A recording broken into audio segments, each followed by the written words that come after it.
प्रेम से बोलिए गुरु भगवान की जय। देवियों एवं सज्जनों, फिर अगले भाग में उपस्थित हूँ उस परम ज्ञान के साथ। तो भक्ति जो है वह श्रद्धा और विश्वास का चीज है, दिखावा का नहीं। दिखावा वाला भक्ति, आडंबर, इस सब से भगवान को कोई लेना देना नहीं। वो आप लोगों को दिखाने के लिए कर रहे हैं, वह प्रपंच है, वो कभी सफलता नहीं होता है उससे। आप प्रत्याशी हैं, उस क्षेत्र में आए भर रहे हैं, उनको पाना चाह रहे हैं, लेकिन आपका दिशा गलत है। आप गलत दिशा में प्रयास कीजिएगा तो गलत ही फल मिलेगा। यदि दिशा सही हो, उसमें आप यदि प्रयास करते हैं तो सफलता निश्चित मिलता है, इसमें कोई संदेह नहीं। तो एक बार नारद जी इस मृत्यु लोक में भ्रमण करते हैं हमेशा। तो एक बार बराबर आते थे, तो एक ब्राह्मण परिवार थे, उसमें एक ब्राह्मण और उसकी एक पत्नी दोनों थी। अच्छे संपन्न परिवार था, अच्छा गृहस्थी था, घर सब कुछ अच्छा था, विचार भी अच्छे थे, पढ़े लिखे थे। और ब्राह्मण के पत्नी बहुत सदाचारी, व्यवहारिक और ईश्वर के चिंतन में, मनन में, प्रेम में लगी रहती थी। संतों का सेवा सत्कार उसका नित्य कर्म था। तो नारद जी भी उसके यहाँ आते जाते थे, बहुत से संत आते जाते थे, सबका सम्मान एक बराबर करती थी, सबके साथ समर्पण के साथ, श्रद्धा के साथ, व्यवहार के साथ सेवा करते थे। तो सब लोग आते जाते थे, सब लोग खाना खाते थे, उसके यहाँ ठहरते थे। तो नारद जी आए, तो नारद जी को भी उस सम्मान उतना ही करती थी। तो नारद जी जब उसके यहाँ से भोजन करने के उपरांत जब एक रोज चलने लगे, तो नारद जी से जो ब्राह्मण की पत्नी थी वह स्तुति की, प्रभु कहाँ जा रहे हैं आप, तो बहुत दिव्य आत्मा है, आप त्रिकाल दर्शी हैं, तीनों लोक में भ्रमण करते हैं। तो नारद जी कहे कि हम तो अभी द्वारिका जा रहे हैं श्री कृष्ण भगवान से भेंट करने। तो कहे ठीक है, से जा रहे हैं, अच्छा बात है, से कम पूछ ले आइएगा जो हमारे घर में भी कोई बच्चा होगा कि नहीं होगा। यदि हो जाता तो घर का शोभा बढ़ जाता।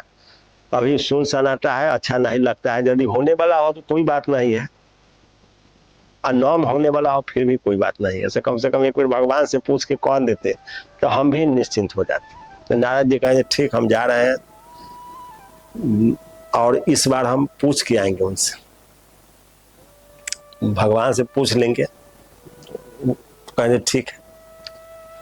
जब भगवान श्री कृष्ण के पास नारद जी गए, तो नारद जी अपना सारे कार्यकलाप होने के बाद नारद जी पूछे, प्रभु एक ब्राह्मण है, उसका परिवार है, उसके बारे में बताएं। तो भगवान श्री कृष्ण कहे नहीं, उसको अभी 7 जन्म आगे तक संतान होने का कोई उम्मीद नहीं है, कोई संभावना नहीं है, लिखा ही होगा नहीं 7 जन्म तक। तो तुम कह रहे हो तो उसको कहाँ से हो जाएगा, जब लिखल है ये नहीं है तब कहाँ से उसको पूर्ण करेंगे। तो नारद जी चले आए तो आके इसको ब्राह्मण के पास आया, उसकी पत्नी को बताए कि जब हम भगवान से पूछे, लेकिन भगवान कहे अभी 7 जन्म तक तुमको कोई संतान लिखा ही होगा नहीं है। तो ब्राह्मणी कहे कोई बात नहीं है तो नहीं है, इसके लिए कोई बात नहीं, अब जान गए तो हम निश्चिंत हो गए। फिर नारद जी का स्वागत सम्मान उसी तरीका से हुआ जैसे पहले में होता था, और नारद जी चले गए अपना रहने लगे। एक बार भादों के महीना था, 7 दिन की बरसात हुआ, 24 घंटे आकाश से बूंद नहीं टूट रहे थे, एकदम अनवरत पानी पानी चारों तरफ। तो सामने के एक जंगल था, उस ब्राह्मण के घर के सामने एक जंगल था, उस जंगल में एक छोटा सा कुटी बना के वो संत रहते थे। तो संत विरक्त थे, वो अपना गांव में आते थे, या जिस दरवाजा पर गए जो मिल गया खा लिए, नहीं मिला तो फिर वापस चल जाते। वो संग्रह नहीं करते थे। जो साधु होता है वो संग्रह नहीं करता है, जो संग्रह कर रहा है वो साधु नहीं है। वो साधु संत जो होते हैं वो ईश्वर के भरोसे होते हैं, संग्रह रहित होते हैं। संत का ये भी एक पहचान बहुत बड़ा, साधु संग्रह नहीं करता है, धन एकत्र नहीं करता है। तो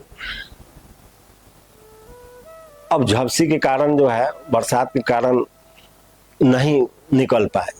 8वां दिन जाके बरसात छूटा, तब छूटा तो भूख से एकदम तिलमिलाए थे, तुरंत गांव की ओर निकल गए। तो सोचे दिया इस 7 दिन के बाद वर्षा समाप्त होगा है, कहीं खाना पीना का व्यवस्था होगा कि नहीं होगा, चूंकि चारों तरफ जल ही जल है। तो सोचे दिया ऐसे खाना मिलना भी मुश्किल है। तो उनके मन में एक विचार आ गया, वो चल रहे थे तो जोर जोर से बोलने लगे, 1 रोटी में 1 बेटा, 2 रोटी में 2 बेटा, 3 रोटी में 3 बेटा, 4 रोटी में 4 बेटा, 5 रोटी में 5 बेटा। इस तरह से वो अपना स्कीम बताते हुए आगे बढ़ते जा रहे थे।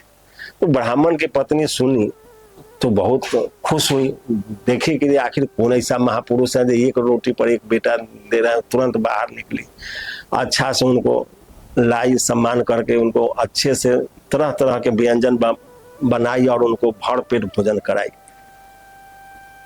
तो महात्मा जी वहां से चले गए खा के। उसके बाद कुछ दिन के बाद ब्राह्मण के घर में संतान उत्पन्न हो गए। तो 5-6 साल के बाद उधर से नारद जी एक दिन भटकते हुए आए तो इसके ब्राह्मण के दरवाजा पर जब दूर से देखे तो देख रहे हैं जो उसके दरवाजा पर 2-4 बच्चा खेल रहे हैं। तो नारद जी को आश्चर्य होने लगा, जी उस ब्राह्मण को तो भगवान श्री कृष्ण बताया कि 7 जन्म तक कोई संतानें नहीं है, तो फिर इसके घर में बच्चा कहाँ से खेल रहा है। आश्चर्य में पड़ गए। तो आश्चर्य में पड़ गए तो फिर सोचे जो हो सकता है कहीं दुखी होकर गांव छोड़ दिया हो, घर बेच के चला गया हो। लेकिन फिर नारद जी सोचे था बहुत अच्छा आदमी, बड़ा सम्मान करता था। तो नारद जी सोचे थे उसी से पूछते हैं जिसके हाथ में घर बेचा होगा वो इसका पता बता देगा कहाँ है, तो एक बार उससे मिलेंगे। इस ख्याल से नारद जी उसके दरवाजा पर गए। जब दरवाजा पर गए तो बच्चा सबको देखे तो आवाज लगाए। भीतर से वो ब्राह्मणी बाहर आई, नारद जी को देखकर बहुत प्रसन्न हुई, उनको साष्टांग दंडवत की। तो नारद जी कहा, जी ये सब बच्चा सब किसका है, जो कोई उधर झाड़ी में उलट रहा है, कोई मुरली बजा रहा है, कोई डंडा भाज रहा है, ये सब बच्चे। वो कहा जो सब आप ही का आशीर्वाद है, आप ही का दिया हुआ, आप ही की कृपा से ये सब संतान हुए। तो नारद जी आश्चर्य में पड़ गए। नारद जी कहे भाई भगवान बताए श्री कृष्ण जी इसको 7 जन्म तक बच्चा नहीं लिखा हुआ, फिर इसको बच्चा कहाँ से आ गया। नारद जी एकदम तिलमिला गए, उनको एकदम गुस्सा 4थे आसमान पर हो गया। अब वो एकदम क्रोध से भर गया, तुरंत द्वारिका की ओर चल दिए। जब नारद जी के इस तरह से क्रोध में आते हुए जब भगवान श्री कृष्ण जब समझे कि नारद तो गुस्सा में आ रहा है, उसका तो बात जो कहा हुआ नहीं, उसका उल्टा हो गया, हम जो बताएं तो काफी क्रोध में है। तब कृष्ण भगवान सोचे जो है तो भक्त, उसका भी सम्मान हम ही को करना होगा। तो सोचे जो ऐसे मानेगा नहीं, कोई बात पर वो नहीं मानेगा। तो भगवान सोचे जो हम एक ही उपाय है, वो अपने सारे सेवक को बताएं कि देखो हमको अभी मस्तिष्क ज्वर का हम नाटक करेंगे और तुम लोग उसको खूब बढ़ा के समझाना। नारद आ रहा है बहुत गुस्सा में, कहना जो प्रभु के रात से ही बहुत हालत सीरियस है, आई बचेंगे चाहे न बचेंगे।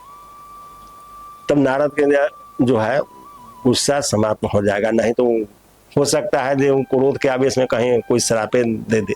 इसलिए उसको शांत करने का यही उपाय है जो कहना जो प्रभु का स्थिति बहुत खराब है, बचने वाले नहीं। तो जब नारद जी आए नारायण नारायण करते हुए, तो द्वारपाल सब कहा कि आइए आइए मुनिवर स्वागत है। तो कहा जो प्रभु कहाँ है। तो उसका कहा जो प्रभु तो अंतिम सांस गिन रहे हैं। तब नारद जी एक बार जो गुस्सा जो था आसमान में से जमीन पर आ गया। नारद जी कहा जो प्रभु को, वो कहा जो हाँ उनको तो एक असाध्य रोग हो गया, सारे राज वैद्य थक गए, उस रोग का पते नहीं चल रहा है और वो अब बचने की स्थिति में नहीं है। तो नारद कहा जो हमको भेंट कराइए उससे। तो नारद जी को लेके ये लोग भगवान श्री कृष्ण के पास गए। तो श्री कृष्ण भगवान के देखे नारद जी, तो उनका हालत बहुत विचित्र था, बहुत ज्यादा करा रहे थे, बेचैनी हालत में छटपट कर रहे थे। तो नारद जी कहे कि प्रभु ये क्या हो गया? तो कृष्ण भगवान कहे हमको तो मस्तिष्क ज्वर हो गया, से बचने का कोई उपाय नहीं, इसका कोई दवा ही नहीं है। तो कहा कोई ना कोई तो होगा उपाय।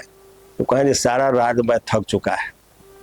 फिर नारद जी जिद करने लगे थे कोई तो होगा उपाय। तो कहे एक वो उपाय है, जो मेरा सबसे प्रिय भक्त होगा वो यदि अपना थोड़ा मांस के टुकड़ा एक कटोरा खून दे दे, तो उसको हम यदि अपना मस्तिष्क में लगा कर उस मांस को रगड़ ले, तो हमारा मस्तिष्क ज्वर समाप्त हो जाएगा। तो नारद जी कहे कौन बड़ा बात है, क्योंकि लाइए कटोरा लाइए, हम अभी आते हैं कहीं से खून लेके।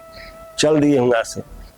एक किसान खेत में अपना हल जोत रहा था, भजन कर रहा था। तो नारद जी समझे थे भक्त है, नारद जी उसके पास गए तो कहे ये क्या किसान महोदय, अरे आप तो प्रभु के भक्त। तो हाँ भजन तो प्रभु के ना करेंगे। तो कहा देखिए ना प्रभु मरने वाले हैं, से थोड़ा एक कटोरा खून दे दीजिए, जिससे वो लगा देंगे तो ठीक हो जाएंगे, आप भक्त लग रहे हैं। तो वो नारद जी पर बिगड़ गया किसान। कहा जो साधु आप हैं, दिन रात भजन आप करते हैं, आपको कोई बाल बच्चा नहीं है, तो आप हमसे खून मांग रहे हैं, अपना देह से आप खून नहीं दे सकते हैं। नारद जी पर बिगड़ गया। नारद जी वहां से भाग चले, दो चार आदमी को और बोले, सब बिगड़ गया। तो फिर घूमते घूमते उसी रास्ता की ओर गए। तो जो संत था जो रोटी पर बेटा बांट रहा था, उनको मिल गया। तो उसको कहे जे ओ महात्मा जी इधर आइए, इधर आइए। तो महात्मा जी आए। तो कहें जे आप एक कटोरा खून दे दीजिए, से भगवान का बहुत हालत खराब है, वो बचेंगे चाहे नहीं, से मांगे हैं आपसे खून। तो संत कहें हमसे मांगे हैं। तो नारायण जी कहे हाँ आप ही से मांगे हैं, तब ना हम आपके पास आए। तो वो कहे ठीक है, कहाँ के खून चाहिए? तो कहा इतना बताए। नारद जी कहे जब समय नहीं है, जब पूछ के जाले जाएंगे ताले मर जाएंगे। तो कहा ना सब जगह के खून सीना में ही आता है, यहीं से आता जाता है, आप सीना चीर के खून निकाल लीजिए। तो नारद जी चक्कू था, तुरंत चक्कू निकाले, चीरे और उसमें से खून निकाले, थोड़ा मांस काटे और जहाँ से चले गए। वहां जब लेके गए और उस संत को उसी छोड़ दिए, तो तड़पता हुआ हालत में। अब जब वहां गए तो भगवान कृष्ण को तुरंत दिए लीजिए प्रभु, बस प्रभु लेके लगाए, तुरंत ठीक हो गए। तो नाटक था उनका। तब वो जैसे बोले नारद जी को, अब बताओ नारद जी भक्त तुम है कि वो संत था?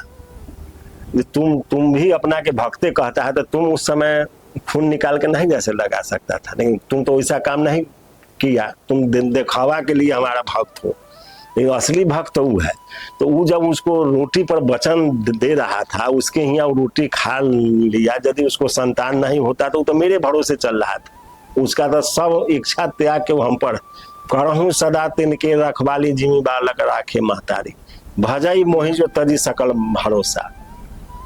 तो पूरा भरोसा त्याग कर वो हम पर आश्रित है, तो उसका हम मान नहीं रखे, उसका सम्मान नहीं रखे, तो कौन रखेगा? तब नारद जी को समझ में आया जो तो यहाँ इसीलिए महापुरुष महाराज है जो अवधूत भजन भेद है न्यारा। भजन का भेद जो है वो न्यारा है, वो दिखावा का चीज नहीं, वो प्रदर्शन का विषय ही नहीं है, वो प्रेम का विषय है, श्रद्धा का, श्रद्धा पूरित आत्मा और प्रेम का विषय। इसलिए उस प्रभु में मन लगाइए और राम राम भजिए। राम राम भजते सारे पाप कटते। फिर अगले भाग में जय गुरुदेव।